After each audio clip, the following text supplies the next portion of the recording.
Tengono le presenze nel settore balneare, calano invece quelle nelle città d'arte e non si arresta il trend negativo che da tempo investe l'indotto turistico termale. Questa è la fotografia del turismo regionale che, cuore dell'economia del Veneto, vale un fatturato di 12 miliardi di euro, conta 14 milioni di arrivi e 61 milioni di pernottamenti all'anno.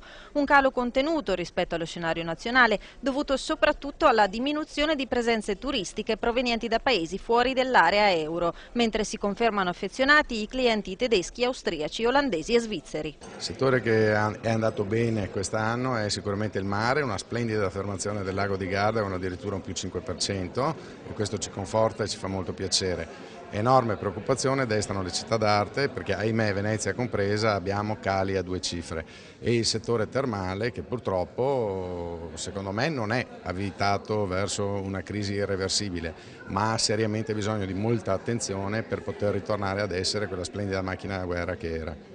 Le nostre imprese negli ultimi 2 anni hanno sacrificato parte, talvolta anche tutti i loro redditi, i loro utili per mantenere le quote di mercato. Speriamo che la congiuntura stia realmente virando perché evidentemente questo non può continuare all'infinito. Con l'obiettivo di strutturare l'offerta in base alle evoluzioni della domanda turistica e dar vita ad un approccio strategico per far fronte alle sfide del prossimo decennio, si è riunita oggi a Piazzola sul Brenta la conferenza regionale del turismo, un confronto fra operatori e istituzioni organizzati in gruppi di lavoro tematici che si concluderà il 4 dicembre.